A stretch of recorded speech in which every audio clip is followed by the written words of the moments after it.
Juga kita mengundang Malaysia karena udah lama kangen sama Malaysia ya. Bulan September juga kita isi dengan FIFA Matchday.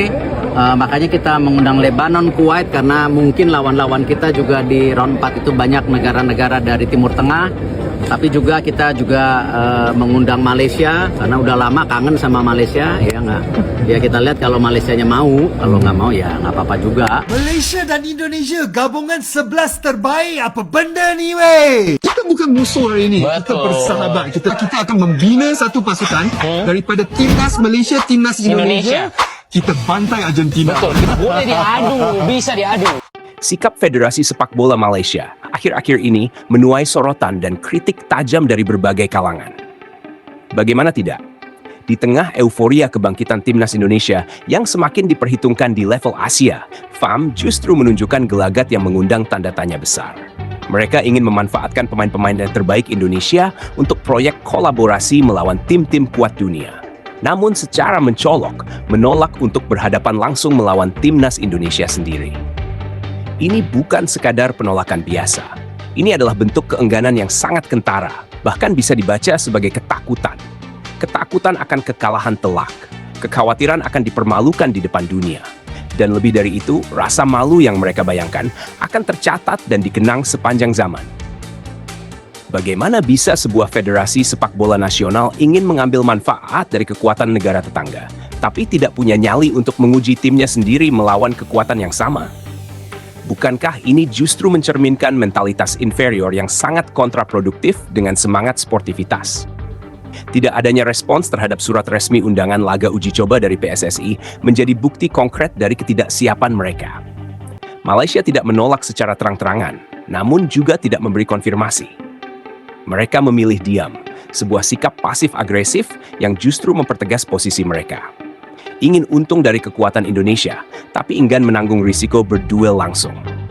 VM tampaknya lebih nyaman membayangkan kerjasama strategis yang aman, seperti menggabungkan pemain Indonesia untuk pertandingan internasional bergengsi, daripada mengambil risiko mempermalukan diri dengan hasil mencolok dalam laga persahabatan. Padahal, justru disitulah nilai sejati dari olahraga. Keberanian untuk bertanding, menang atau kalah. Jika Federasi Sepak Bola takut kalah, bahkan dalam pertandingan uji coba, lalu di mana letak kehormatan kompetisi? Di mana nyali mereka sebagai representasi dari semangat bangsa? Malaysia dan Indonesia gabungan 11 terbaik, apa benda ni weh? Kita bukan musuh hari ini. Kita bersahabat. Kita akan membina satu pasukan daripada timnas Malaysia, timnas Indonesia. Kita bantai Argentina. Betul, boleh diadu, bisa diadu. Formasi yang kita akan gunakan. Indonesia biasa main 3-4-3. Biasa Tapi untuk diskusi ini guys, kita akan menggunakan formasi 4-3-3. Gol kita. we have the best goalkeepers in Southeast Asia. Martin Pass lah. Martin Pass, okay. Seterusnya, kombinasi back tengah Jay Izzez dan Yes. juga Rizky Ridho. Yes, our captain. Kalau boleh tu, kamu bagi kepada kita lah Jay Izzez. Sangat banyak. Back sayap kanan. Nah. Back untuk saya Dion Cruz. Tapi saya masih merasa Kevin Dix. Ya oke, gimana kalau kita tanya para fans? Macam mana? Dion Cruz atau Kevin Dix. Okey, komen guys, komen. Seterusnya, Left back. Come on. Yes, Calvin Verdong. Kita sebut dia di Indonesia El Consistent. Ini gelandang. Ini yang saya rasa akan menjadi kontroversi. Iya. Oke, jadi kalau misalkan di squad seperti ini kita butuh satu pemain yang memang we can say sebagai breaker. Ya, di defensive. Destroyer. Yes, destroyer. Nah, saya akan menyarankan dua nama, sama ada Samir Kuti atau Noane. Saya juga ingin masukkan Joey Peluquesi sebetulnya. So yang ini mungkin kita tanya sahabat, Kita tanya apa lagi mungkin, pendapat kamu? Saya rasa Tom Hee ini ialah seorang attacking midfield. Yes, dia punya quality di final pass yang sangat bagus. So, Kita kena masukkan Tom Hee dan juga Hector Havel. yeah, I agree. Dan dengan ada Hector Havel, Tom Hee will be very very outstanding juga. Sekarang tiga depan, Kawasan striker tu Oli Romani lah. clinical. Oli Romani. Bukan ini. Ini Oli Romani. very clinical. Right wing. Right wing. Nah, Arif Aiman, wonderkid. Saya juga melihat Arif Aiman adalah pemain yang sangat-sangat quality. Ya, saya harap Arif Aiman bisa bermain juga di luar Malaysia ya. Posisi yang terakhir Left wing. Saya ingin taruh di situ sebetulnya ada Ragnar Oratmangun ya. Tapi I have to say one player from Malaysia that I really like. Faisal Halim. After what he's been through, yeah, he's a very good quality player. Untuk kembali daripada kecederaan apa yang dilalui oleh Faisal Halim itu bukan mudah. Dan dia boleh comeback dan hari itu menyarung kembali jersey Harimau Melaya. Yes. I think dia patut diberi tempat dalam squad kita yang paling paling. Yeah. Okay, macam mana pula dengan kawan-kawan sekalian? Komen di sini. Komen guys, okay, let's go. Bro, si Itses, Kevin Dix, terus sama Oli Romani panggil ya, suruh main di ASEAN All Star. Enggak. Nah kenapa? Lawan MU ini, lawan MU. Ketemu Garnacho loh. Oh, enggak bro. Kalau lo mau ambil pemain-pemain yang pernah juara AFF aja, ya. Gue kan nggak pernah juara AFF, jadi sorry. Gue juga lagi fokus sama Pildun nih. September kosong. Artinya kita harus mengisi dengan uji coba. Ya, nah, kenapa kita pilih mengundang Malaysia? Karena udah lama kangen sama Malaysia, ya nggak? Ya kita lihat kalau Malaysianya mau, kalau nggak mau ya nggak apa-apa juga, ya kan? Ada yang janggal sekaligus ironis dalam dinamika hubungan sepak bola antara Indonesia dan Malaysia akhir-akhir ini. Di tengah gairah kebangkitan sepak bola Indonesia dengan generasi emas yang mulai menggetarkan kawasan Asia, Federasi Sepak Bola Malaysia justru menunjukkan sikap yang sulit dipercaya. Mereka ingin menjalin kolaborasi dengan sejumlah pemain terbaik Indonesia untuk menghadapi lawan-lawan tangguh dari luar negeri. Namun secara terang-terangan enggan untuk berdua langsung melawan timnas Indonesia sendiri. Ini bukan cerita fiksi. Ini adalah kenyataan yang mencoreng logika sportivitas. FEM tampaknya merasa lebih aman meminjam kualitas pemain Garuda untuk kepentingan pencitraan mereka di hadapan dunia, daripada harus menghadapi kenyataan pahit berhadapan langsung dengan kekuatan sesungguhnya dari Indonesia. Ada rasa takut yang tak bisa ditutupi. Ketakutan yang lahir bukan dari analisis teknis semata, melainkan dari ketidaksiapan mental untuk menerima kemungkinan kekalahan besar. Malaysia seolah berkata, "Kami ingin energi dan ketajaman kalian, tapi jangan ajak kami bertarung dengan kalian." Betapa memalukannya posisi semacam ini jika dilihat dari kacamata sportif dan etika kompetisi. Bukankah esensi dari olahraga adalah keberanian untuk menghadapi siapapun, kapanpun, dengan kepala tegak? Yang lebih ironis lagi, ketika PSSI secara resmi mengirimkan undangan laga uji coba sebagai bentuk persahabatan antar negara serumpun, FAB memilih untuk bungkam. Tidak ada jawaban, tidak ada penjelasan. Mereka tidak menolak secara formal, namun juga tidak menyambut dengan semangat. Diam seribu bahasa. Sebuah strategi diam yang justru membuka banyak dugaan. Mereka lebih takut kalah telak daripada siap belajar dari kekalahan. FAM seakan menyadari bahwa jika mereka benar-benar turun melawan timnas Indonesia saat ini, yang tengah diasuh dengan pendekatan modern, pemain diaspora berkualitas, dan semangat nasionalisme tinggi, hasilnya bisa menjadi bencana besar di mata publik mereka sendiri. Kekalahan dalam laga uji coba bisa jadi akan menciptakan luka nasional yang tak mudah dilupakan. Dan dalam benak mereka, mungkin kekalahan itu akan terus menghantui sejarah, bahkan menjadi momok yang dikenang sepanjang zaman. Maka, Malaysia pun memilih jalur aman, kolaborasi tanpa konfrontasi, mengambil untung tanpa bersedia menanggung risiko. Dalam bahasa diplomasi olahraga, ini bisa disebut oportunistik. Dalam bahasa rakyat biasa, ini adalah bentuk pengecut dalam balutan formalitas federasi. Jika benar mereka percaya pada kualitas timnya, bukankah seharusnya VM menerima tantangan dari PSSI sebagai ajang pengujian sejati? Tapi nyatanya, yang mereka lakukan justru menjauh dari duel dan mendekati zona nyaman, memanfaatkan kekuatan Indonesia tanpa harus menghadapi langsung Indonesia. Inilah bentuk nyata dari mentalitas yang perlu dikritik. Karena sepak bola bukan hanya soal menang dan kalah, tapi soal karakter. Dan karakter federasi terlihat bukan saat mereka menang, tapi saat mereka memilih untuk tidak bertanding sama sekali. Tại trụ sở Liên đoàn bóng đá Việt Nam, VFF, khóa đào tạo phân tích cơ bản đầu tiên dành cho các cán bộ phân tích đang công tác tại các câu lạc bộ V-League và hạng nhất quốc gia đã chính thức khai giảng. Đây là hoạt động chuyên môn do VFF tổ chức, nằm trong lộ trình nâng cao năng lực phân tích kỹ thuật bóng đá. Setelah terjadinya kekacauan manajemen di laga ASEAN All-Star kontra Manchester United, pihak Vietnam pun mulai menyadari jika laga melawan klub raksasa Inggris tersebut hanyalah karena mengejar komersialitas. Komersil yang dimaksud media Vietnam yaitu mengacu pada FAM dan AFF ingin kembali mengangkat pamor sepak bola Malaysia di ajang internasional. Selain bertujuan untuk mencari nama, FAM dan AFF sejatinya murni mencari keuntungan finansial, tanpa mengutamakan nilai dari pertandingan itu sendiri. Seperti yang sudah kita ketahui, di era saat ini, dari 4 negara kuat ASEAN, seperti Indonesia, Vietnam, Thailand dan Malaysia, dan untuk saat ini, Malaysia menjadi negara yang paling tertinggal dari para pesaingnya di ASEAN, dan kini, Indonesia sudah berada di level yang berbeda dari semua negara ASEAN. Saat ini, Indonesia sudah menjadi salah satu tim kuat di level Asia secara global, dan menuju persaingan dunia. Perlu diketahui, market value skuad Timnas Indonesia kini sudah berada di atas Australia. Hanya saja, Timnas Indonesia baru dilahirkan dan baru terbentuk. Untuk mencapai level tertinggi seperti yang diharapkan, perlu waktu untuk adaptasi, hingga mencapai chemistry yang padu antar pemain satu sama lain. Bisa dibayangkan, jika skuad Timnas Indonesia sudah berjalan selama 5 tahun ke depan. Saat ini, level permainan Indonesia terpaut jauh dari semua negara di ASEAN. Dengan bukti, satu pemain Indonesia, nilai pasarnya bisa sampai melebihi satu skuad utuh timnas terkuat di ASEAN. Bahkan, saking jauhnya jarak level Indonesia dan semua tim terkuat di ASEAN. Saat ini, level Indonesia sudah jauh meninggalkan kompetisi di ASEAN. Bagaimana tidak, di mana seluruh negara ASEAN sedang berjuang saling tikam untuk merebutkan satu tiket ke Piala Asia. Namun hanya Indonesia satu-satunya negara ASEAN yang semakin dekat dengan Piala Dunia. Akibat tertinggalnya Malaysia dari sejumlah negara kuat ASEAN lainnya, kini pihak FAM melalui AFF mengatur strategi agar nama Malaysia diusahakan dapat segera naik di mata sepak bola internasional, dengan mengundang raksasa dunia Manchester United. Selain bertujuan untuk mencari keuntungan finansial, laga besar tersebut juga sangat menguntungkan pihak Malaysia.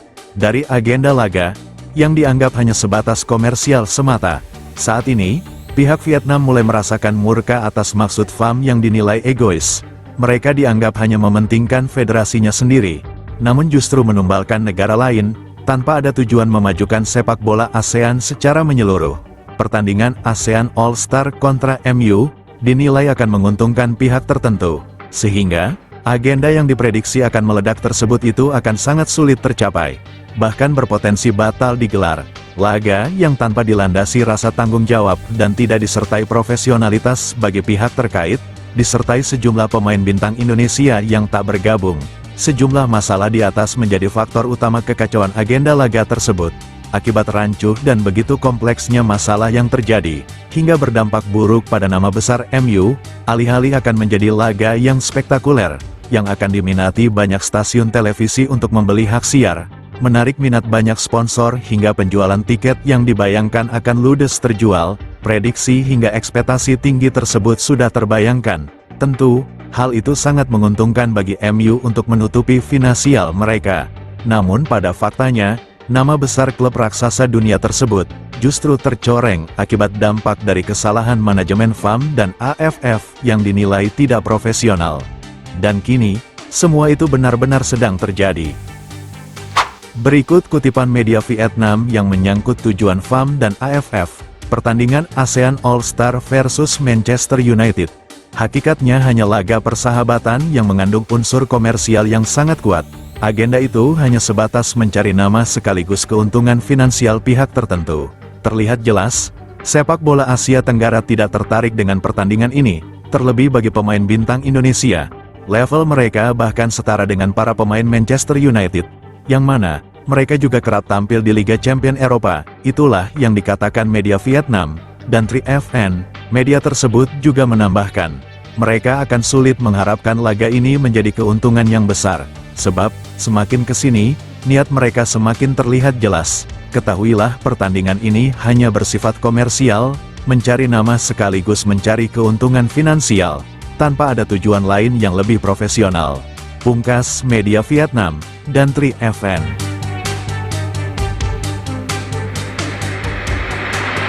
Update berita terbaru mengenai pertandingan ASEAN All-Star versus Manchester United. Pemain terbaik dari sejumlah negara ASEAN batal gabung ASEAN All-Star. Hingga detik ini, tidak ada satupun pemain terbaik ASEAN yang bergabung skuad ASEAN All-Star. Bahkan laga tersebut kehilangan daya tarik dan berdampak tiket tidak laku. tidak ada sponsor yang masuk, hingga hak siar pun sampai saat ini belum ada yang membeli. Dan mirisnya lagi, sejumlah ribuan tiket yang sudah terlanjur terjual. Kini para supporter justru menuntut untuk segera mengembalikan uang beserta kerugian lainnya. Mari kita untuk Jabal, untuk player kita. Right. Itu tugas kita. Kita adalah player yang ke. Saya ada trauma dengan AFF ketika apa? Evan Dimas dicederai oleh pemain Vietnam sengaja untuk supaya menang. Nggak bisa seperti itu. Update berita terbaru mengenai pertandingan ASEAN All-Star versus Manchester United. Pemain terbaik dari sejumlah negara ASEAN batal gabung ASEAN All-Star. Hingga detik ini, tidak ada satupun pemain terbaik ASEAN yang bergabung skuad ASEAN All-Star.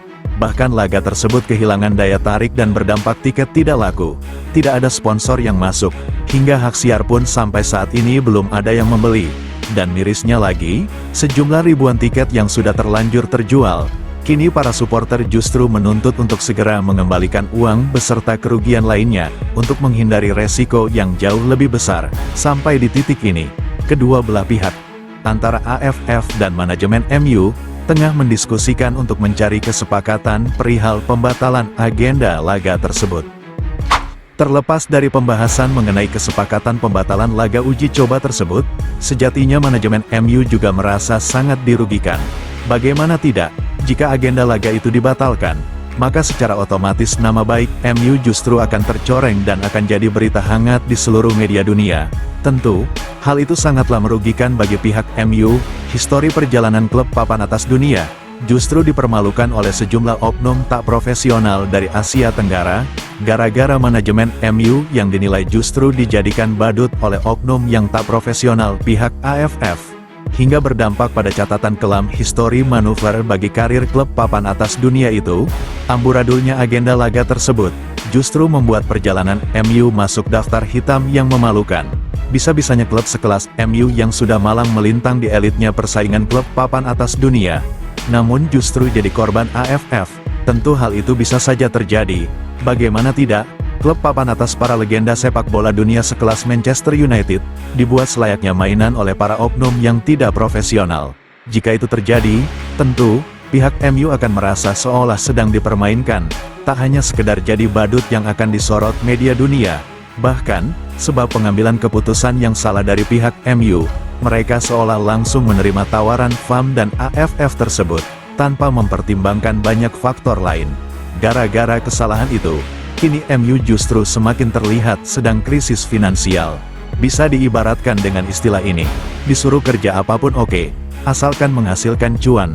Itulah kalimat yang nampaknya selaras dan sedang terjadi pada MU.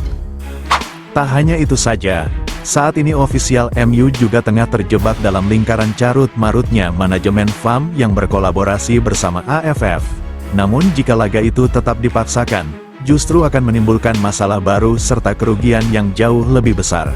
Sebetulnya, kalaupun laga tersebut dibatalkan sepihak dari pihak AFF, maka pihak MU akan mendapatkan kucuran dana. Hal itu dikarenakan denda penalti dari pihak AFF. Dan itu tidak berlaku bagi sebaliknya. Sebab, MU merupakan pihak yang berstatus tamu undangan. Namun jika kesepakatan pembatalan itu disetujui oleh kedua belah pihak, maka keduanya setidaknya terhindar dari potensi kerugian yang lebih besar. Terlepas dari carut-marutnya masalah manajemen internal hingga eksternal yang sedang terjadi di tubuh AFF beserta anggotanya, membuat MU seolah dibuat pasrah dan bingung harus bagaimana cara menyikapi agenda yang disebut gagal total tersebut. Di sisi lain, MU juga sedang membutuhkan suntikan dana yang cukup besar, demi dapat memenuhi standar berbelanja pemain berkualitas di musim panas nanti. Di sisi lain, pihak MU sebetulnya juga menyadari, mereka sedang dalam resiko menghadapi perlawanan barbar para pemain seadanya dari pihak ASEAN, yang semula akan bawa pemain terbaik ASEAN. Kini ASEAN All-Star justru diisi dengan pemain seadanya. Begitu buruknya gaya bermain disertai dengan SDM rendah para pemain beberapa negara ASEAN. Hal itu tentu sangat beresiko tinggi bagi MU, yang mana sesuatu yang tadi inginkan itu bisa terjadi saat melawan para pemain ASEAN yang tak memiliki kapasitas internasional. Potensi cedera tentu saja sangat mungkin terjadi bagi para pemain inti MU. Dengan situasi maju salah, mundur pun juga salah, Tentu hal tersebut sangatlah merugikan pihak MU, apalagi kini MU tengah dalam penurunan perform di Premier League. Bukan sekedar pertandingan uji coba, ini juga menyangkut soal nama baik Asia Tenggara dan klub besar sekelas MU. Mereka seolah justru mempermalukan diri mereka sendiri, gara-gara keputusan oknum yang tak profesional yang justru berujung fatal. Hingga di titik ini, pihak AFF bersama MU tengah dalam situasi terjebak. Maju salah, mundur pun juga salah. Bahkan, hingga detik ini, pihak PSSI masih dibuat terkejut dengan adanya agenda yang bahkan PSSI sendiri tidak mengetahuinya. Dan konyolnya lagi, agenda yang melibatkan seluruh negara ASEAN itu, justru hanya disetujui oleh pihak tertentu. Bahkan keputusan itu terkesan dadakan dan terlalu dipaksakan, namun dengan cara sepihak, tanpa ada undangan duduk bersama untuk melakukan musyawarah terlebih dahulu, demi mencapai persetujuan bersama. Andai agenda laga besar yang dinilai tak profesional itu dipaksakan akan tetap digelar, maka pihak MU akan semakin dihantui perasaan penuh kekhawatiran badai cedera para pemainnya. Sebab, tak ada satupun pemain berkualitas yang dikirim federasi tiap negara AFF ke ASEAN All-Star.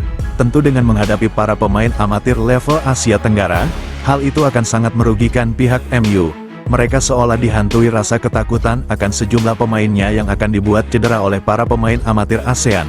Namun jika batal digelar, itu artinya, pihak MU gagal mendapatkan suntikan dana dengan nilai yang signifikan. Begitupun bagi pihak AFF. Jika tetap nekat memaksakan diri menggelar laga itu, maka potensi dampak kerugian akan semakin besar. Namun, jika kedua belah pihak menemui kesepakatan untuk membatalkan, dengan sejumlah alasan dan sejumlah faktor yang memang tidak memungkinkan, maka potensi kerugian bagi keduanya, tidak akan berdampak lebih besar hingga merembet ke sisi lain. Dan alternatif pilihan terbaiknya adalah, memang sebaiknya agenda tersebut ditunda atau bahkan dibatalkan. Sebab banyaknya faktor kerugian di atas yang sangat berpotensi akan merembet ke hal-hal lainnya. Dan kini, keduanya tengah mencari kesepakatan untuk mengambil langkah terbaik bagi semuanya. Sebelum meninggalkan tayangan ini, silakan Anda subscribe channel YT Real ini, agar Anda terus mendapatkan berita perkembangan serta informasi jadwal pertandingan Timnas Indonesia selanjutnya. Sampai jumpa di tayangan berikutnya. Bye YT Real.